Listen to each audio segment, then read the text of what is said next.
Welcome everyone to Kraken of the Week, episode 11. This week we have a game in the Tier VII British Light Cruiser Edinburgh from Split Quad. We got a game of domination on Crash Zone. Really looking forward to this game. It's a destroyer-laden game, so it kind of sets up pretty well for this build.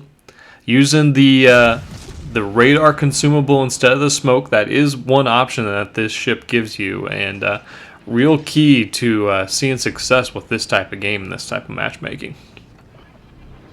Starting off here, we see that Split Quad had spawned just south of the sea cap, and immediately rolling in there, we see two destroyers. We see the Fletcher pop up, begin to pop smoke, and then everyone just focusing on that ship.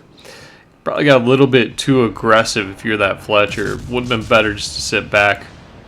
Split Quad is able to just rain in the shells for kill number 1, not even 2 minutes into the match, so a great start. Right here we do see the Akatsuki is the other ship that popped up, and just look at all those torpedoes in the water coming from both teams. At this point he has to decide what he wants to do. Do you want to go in, press on the Akatsuki? We do see that there is another ship spotting us somewhere within our detectability range, which is just over 10 kilometers. And right there we see who it is. We see the Z-23 popping in. Friendly destroyer here does give us some smoke to sit in, and now we see the Akatsuki begin to move around. This is a great situation for Split Quad. You absolutely are in charge of this engagement at this point. And the AP rounds are just so unforgiving to the destroyers of this caliber. Kill number 2, and just 2.5 minutes into the game, already 2 destroyers down. Things aren't looking good for the enemy team. And so far, the blue team has managed to keep all their destroyers alive. So at this point, we're looking around, trying to judge where the best threat is. We see the Suzuya off to the west, but he's kiting away. There's no credence in chasing down a kiting Suzuya. That's just going to help him out. So go chase down the Z-23 over here that's still sitting in the cap, preventing us from capturing it. Z-23, again, like the Fletcher and Akatsuki, getting a little aggressive, moving in. But the Z-23 is able to take out our Vanguard there. So probably a little too aggressive of our friendly battleship, but we're going to go ahead and continue pushing in on the Z-23. Unfortunately, though, we don't have sonar up and we don't have our radar consumable ready to go yet. So it's going to be a little bit more difficult, especially since that ship, the Z-23, does have the hydro, so he's able to see us even if we're unable to see him. Fortunately, though, Z-23 doesn't have the smoke going. Kind of sitting there, and easy pickings. Gonna go down for kill number 3 with less than 5 minutes into the game. So just an absolutely great start. Fortunately, now we do have 3 destroyers sitting in the C cap. Our 4th destroyer is up near the A cap, so we're gonna get some caps going here and start flipping around. You see the score is pretty well even. That's because we have lost 2 battleships, which are absolutely big losses. That's going to kind of prove a little costly later in the game. Right now, we're going to go ahead, focus on these 2 cruisers. We're going to try to knock them out. While this is happening, you did see our first destroyer go down, which is proving quite costly because they were in that cap, nearing the point of capturing it.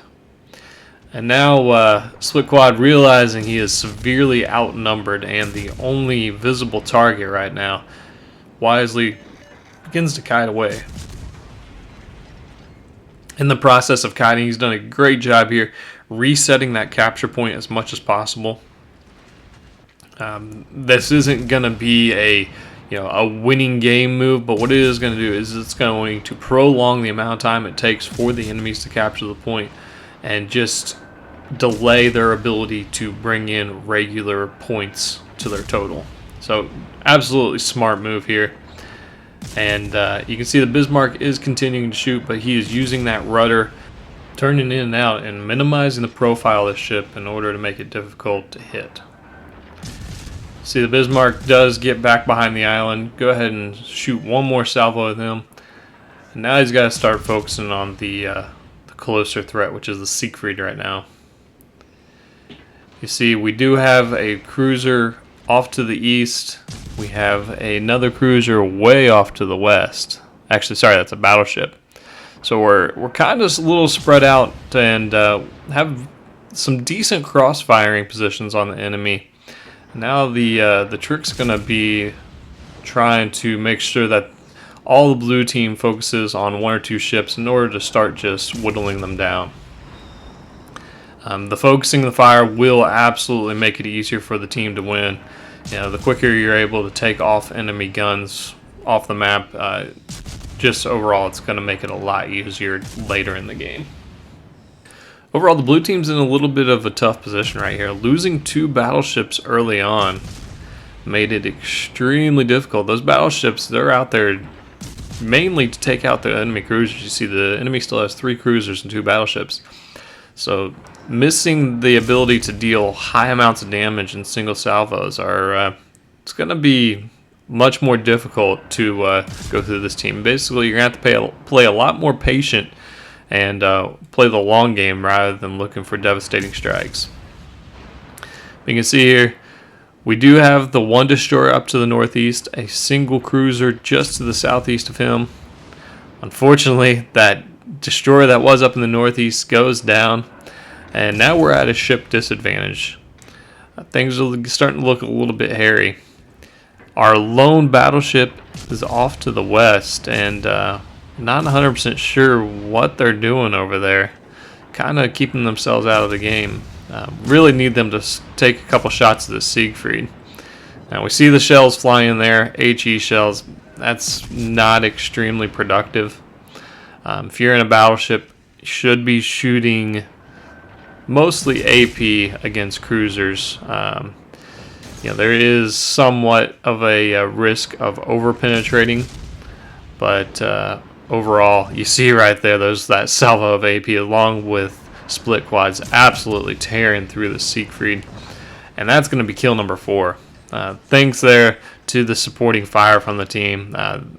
Siegfried did get away from the rest of his teammates and it's kind of on an island.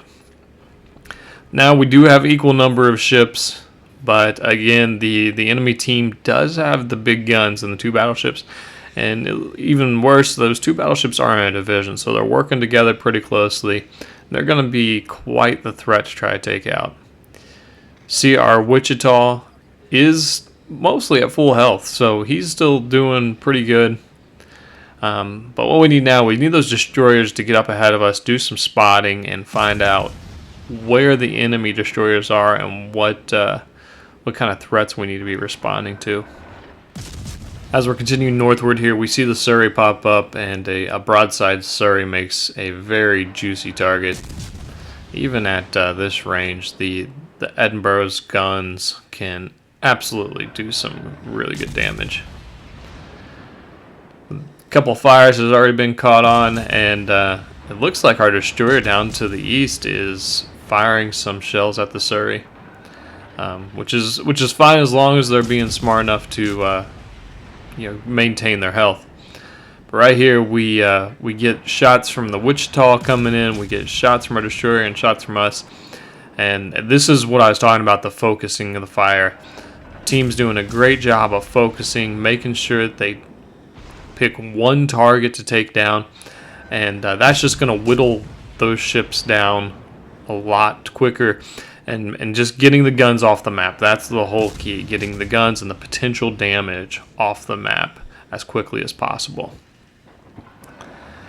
As they push in here, using the island as a little bit of cover, because we do have that 1 enemy destroyer out here that we need to pay attention to. And right here, completely broadside Surrey, get the Citadel hit, somehow stays alive, but our friendly Wichita does take him out.